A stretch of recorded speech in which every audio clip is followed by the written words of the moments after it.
All right. I don't know if I'm gonna stick directly to the script that I've written. Well, no, I never do. I never do. I write this huge script for myself. It's not huge. It's like, if I was to guess, 300 words or something like that. I don't know, around there. I write a semi-detailed script for myself to read, and then I don't know. I just stray from it. Like right now, literally none of what I'm saying right now is on the script. But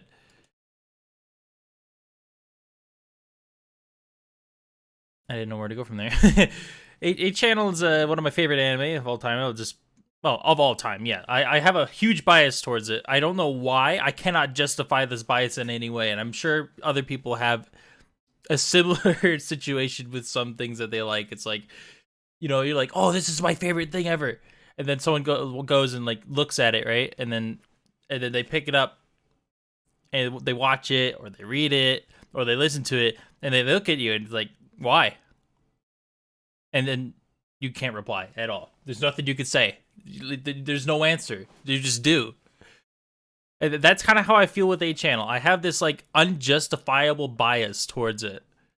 It was quite obvious. My profile picture, the name, both Tooru. It comes from this anime. I watched this anime, I think, for the first time maybe in 2015. I think because the first time I ever watched a slice of life anime, it was K-On! And I'm pretty sure I watched this sometime, like maybe a few months after that.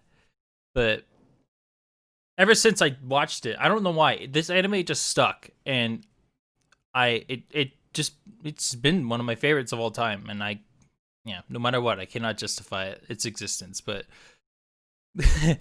I would also like to say that I apologize for quality. I'm gonna try using clips. I know I could get away with clips on this review. I could get away with it just because of my clip channel. It literally uploaded direct clips from the thing and nothing happened. No claims, no stuff. Obviously, it didn't have the music and stuff in it, but yeah, I'm not using I'm using a 720p copy because I'm using the DVD copy I got at a convention like 3 or 4 years ago. So I don't mind the resolution. Also, I know I could have gone into one of those other websites and got a download, but yeah, whenever I do that, my Norton Kun it just goes and kind of cancels me, if you could say that. I also didn't have money to throw out a Blu-ray set, which, I mean, if I did, it was like $250, so, like, or something for like the box set, which is what I'm wanting, which I'd probably get because it comes with everything. But yeah, if in the future, if I get my hands on like a 1080p or something like that, or maybe, I don't know, if someone sends me a 1080p, I might just do a re-uploaded version of this. Obviously, it'll be an unlisted one. It won't be this review. It will be just I'll just literally, I can't. I'll replace the video with the 1080p. It won't be. I won't be deleting this one and re-uploading it in the future. But yeah, all right. Who knows? All right. Let's. I want to get into the review. So this is my review for A channel. A channel was created by the artist Kuroda Bibi, a slice of life anime which was published in 2008 and adapted into an anime 3 years later in 2011 and was animated by Studio Gokumi. It stars characters Toriichi, who's voiced by Aoyuki, or Aoyuki, I don't know how to pronounce that. Apologize. Run Momoki, which is voiced by Kaori Fukuhara. Mind my butchering.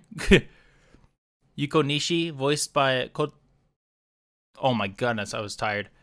Alright. Yuko Nishi, voiced by Minako Korobuki, and Nagisa Tenoji, voiced by Yumi Uchiyama. Honestly, like, after like going and checking out each voice actor separately, obviously there's also the secondary voice actors, but like I couldn't find. I mean, yeah, I've seen like a few of the anime that like secondary have seen, but like the secondary have voiced, but the main cast, that's a hefty lineup nowadays, especially if you like Run's voice actor and Toru's voice actor. Holy shit, nowadays those are really good voice actors. Also, my Aoyuki is one of my favorites because she voices like 3 of my favorite characters ever. The opening of the anime is called Morning Arch, which is performed by Marina Kuwano.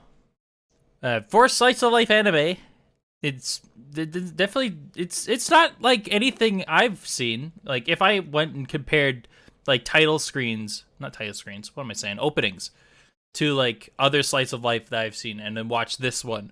This has like a visually different style than like all the other ones that I've seen. Like because it's almost like cookie cutter nowadays for anime to show what's going to happen in the series later on. Like that's not always like you can't just go, oh, well, just throw a dart at a dartboard of anime and then you'll pick up an anime that has that all the time. Definitely not. This is an example of it where it has a more creative style to the opening.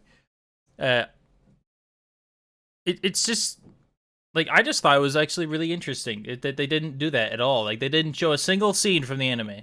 And honestly, that's how I think that's how most anime should do it. I understand it's a bit hard. It's easier to just show different scenes with a music dubbed over it, but I don't know. That's just what I think. I think having it's a little openings sometimes are a bit spoilery. The lyrics and audio on it, like the lyrics are alright. I mean, yeah, it's kind of typical lyrics in my opinion, but the sound is actually really good. It gives me a very calming feeling to listen to it. You know, like it's not obviously not my style of music, but it's not my like personal interest in music. That's not what I wouldn't go to that song just to listen to it whenever. But I can imagine myself maybe like I don't know on the off day just putting that song on a loop, or you know when you have something to work on or something like that. After listening to both Morning Arch and the ED, which is called Hummingbird, performed by the main cast, I honestly like Morning Arch more than the ED.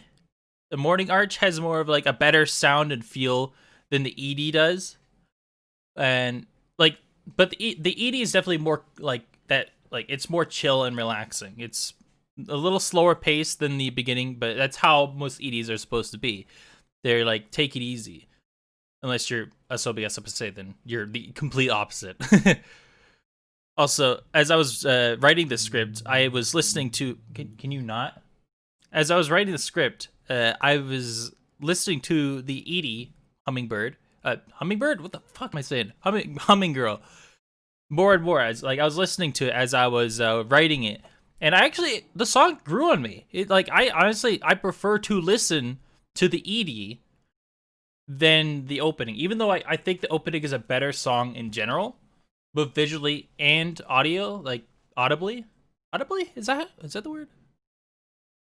But I think the ED is more fun to listen to than the opening is. Like if I had to choose between one or the other to listen to, like just when I was doing something, or for instance writing the script for this review, I would definitely listen to the ED over the opening.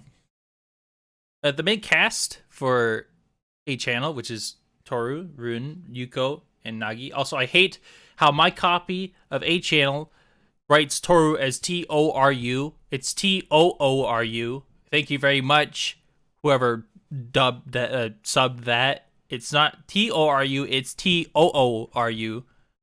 But I don't know why I had to say that. But honestly, like they're good characters. I have almost zero interest with what did I just say? I have almost zero issues, not interest, issues with whatever they like.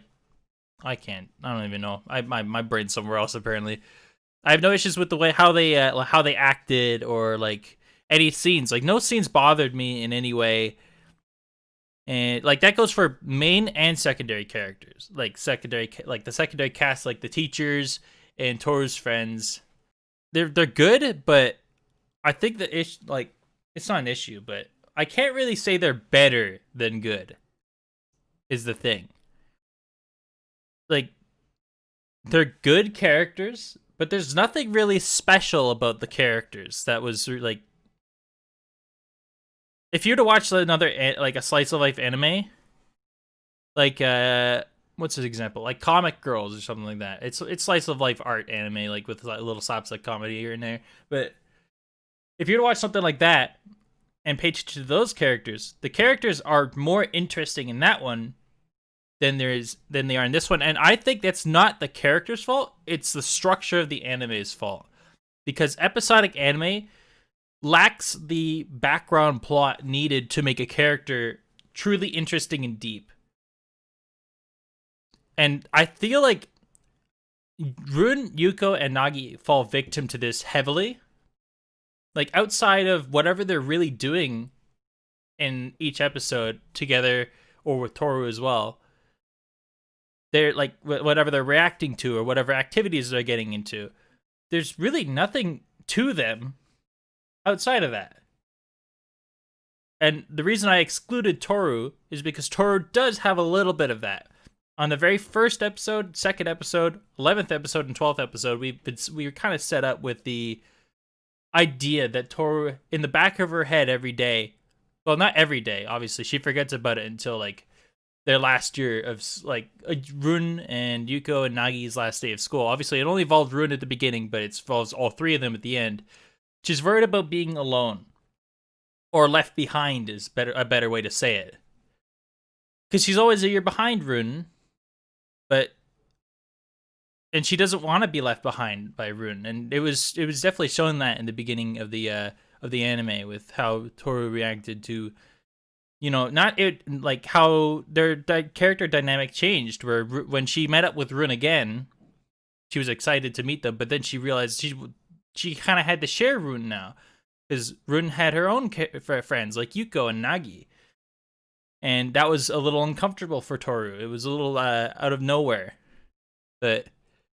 and then as the anime progressed, obviously she obviously began to really like the Yuko and Nagi as well, and it then transformed into it just not just being Run leaving her behind, but it be Run, Yuko, and Nagi leaving her behind. Like, it kind of transcended the episodic, like, narrative of the anime when it was brought back in the 11th or 12th episode. I think the 10th episode might have had it. I'd have to go check again, but like, that kind of dynamic makes Tooru a more relatable character, especially if you have friends who are a year or two ahead of you. Like, whenever it comes to, like, academic stuff, like, you can relate to that being left behind. It feels like that.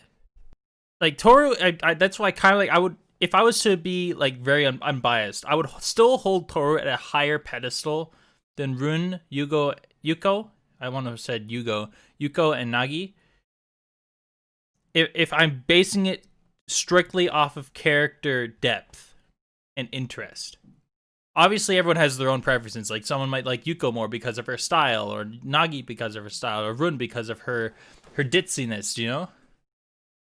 But I would hold Tooru to higher pedestal because she has that deeper plot-esque narrative to her in the anime that brought, like, it gives her a bit more depth, in my opinion.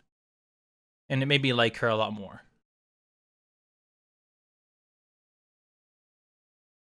Okay, well, jokes aside, the plot, I mean, it's an episodic anime. There's not really much plot, unless you count Toru's, like, thing going on at the first and second and then 11th to 12th episode as a plot line.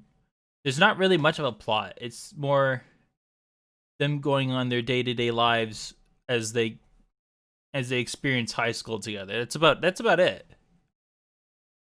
And it's hard for an episodic anime to have a plot line without it being set up almost immediately. Like, Tooru kind of had that, but I wouldn't really call it a full plot line because it would need to involve more than just her. Like, I get it, yeah, it kind of involves Run and Yuko Nagi as well, but it's like, you can't really, not really. But the plot, if I was to say, like, if I was to count that as a plot, it's a pretty decent plot line. I just wish there was a bit more. Like, if you wanted to push on the plot, it could have been more serious. Like, maybe Tooru. I don't know what to say, honestly. But I was gonna give an example, but I got no clue.